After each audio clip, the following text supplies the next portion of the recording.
Oui, merci Serge.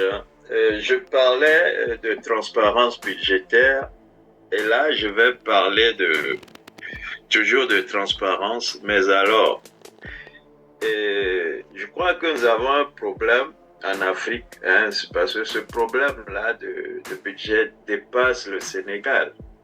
C'est la même chose qu'on trouvera demain au Togo si jamais le régime de Gnassingbé s'en va. On aura un trou que je ne sais pas qui pourra venir vraiment combler ce trou-là. Et au Togo, ce serait plus terrible. On a vu ça même au Ghana. Quand la présidence a changé, on a eu des trous. Et c'est toujours ce fonds monétaire, c'est toujours la Banque mondiale. Et pourquoi? Parce que déjà, le fondement ou la fondation de nos États pose problème. Lorsque un État se fonde complètement sur les prêts, ça pose problème. Et moi, je crois, comme je le disais, que cette histoire-là qui se passe au Sénégal doit pouvoir nous inspirer pour que l'Afrique commence pas à changer certains fonctionnements, même de nos États, parce que ça risque de déborder le Sénégal. Et je crois même que ça l'a déjà dépassé. Donc, vous parliez d'aller peut-être un peu aux solutions. Je crois que je vais vous dévancer. Oui, je vais vous dévancer et aller déjà proposer des solutions parce que quand on va finir ce débat-ci, si l'État sénégalais ne peut rien en tirer, je crois que c'est un débat qui n'a pas son sens. Alors, nos suggestions ici doivent pouvoir profiter non seulement au Sénégal, mais alors à toute l'Afrique. Alors, ce que moi je propose, ok, il faut déjà des réformes fiscales. Et quelqu'un qui vient au gouvernement et qui, comme Madame Kondo le dit, on sait qu'il allait à vélo, puis après 5 ans, il a 400 terrains, d'abord l'État devrait saisir ces biens-là et commencer par redistribuer. On peut facilement faire ces calculs. Les gens parlent d'audit. C'est pas un audit compliqué que de savoir que le monsieur il gagne 10 000 francs par an et donc qu'il a fait 5 ans, il devrait avoir que 5 fois 10 000. Et voilà qu'il a des milliards, des millions. On doit saisir cela d'abord. Vous parliez de justice. C'est parce que nos institutions aussi ne sont pas fortes. Ouais. Donc, au Sénégal, il faut qu'il commence par cette réforme fiscale-là.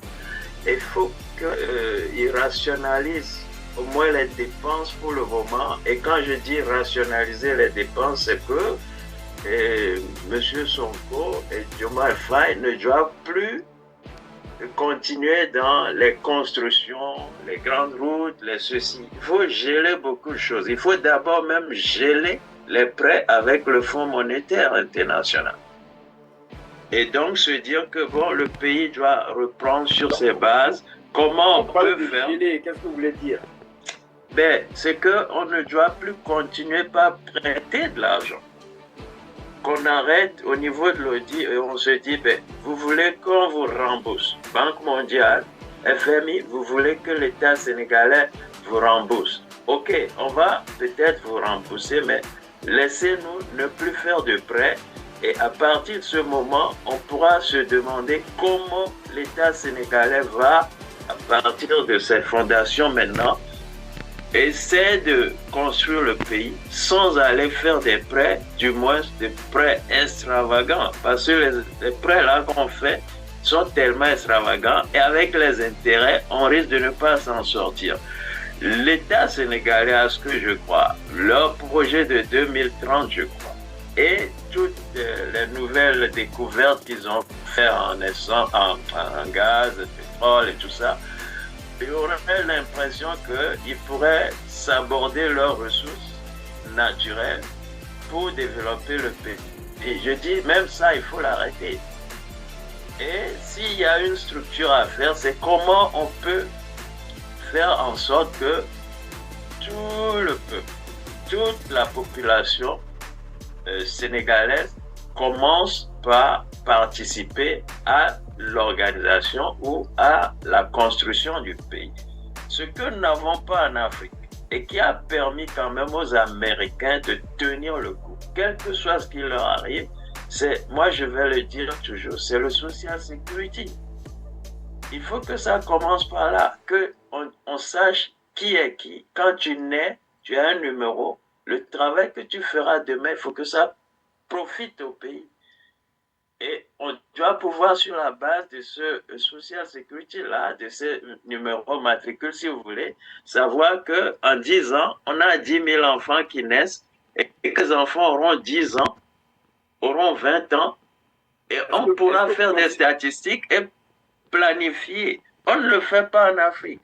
Mais est-ce que aujourd'hui, vous considérez, pardon, dans le même ordre d'idée, est-ce que vous considérez que cette dette-là, elle peut être peut-être, on peut commencer à la restituer, la payer de temps en temps parce il faut commencer, oui, comme je disais, par saisir les biens de ces manières-là, de ces gros caïds-là, qui sont venus au gouvernement et qui déjà ont des milliards. Il faut geler ces sous-là aussi et commencer par rembourser le Fonds monétaire, quitte à ce qu'on fasse un peu comme ça a été fait au Togo à l'époque, hein, sous Olympio. Il a facilement remboursé toutes les dettes et c'est ce qui lui a coûté aussi la mort. Parce que là, il va falloir sortir finalement aussi du CFA, si possible. Il va falloir que le Sénégal ait sa monnaie, ou bien que le Sénégal et ses amis qui comprennent la chose aient leur monnaie, pour que ça puisse, c'est pas, se dissoudre, si vous voulez. Il ne faut pas que la dette soit sur la tête d'un seul pays qui n'arrive pas à s'en sortir. Voilà un peu des propositions. On pourra aller plus à fond. Je crois que les Sonko sont des experts. Moi, je ne fais qu'avancer des idées. On pourra les approcher demain pour leur faire plus de propositions. Mais il ne faut pas qu'on quitte ici sans qu'eux, ils ne tirent rien de ce qu'on a fait comme un débat. Voilà.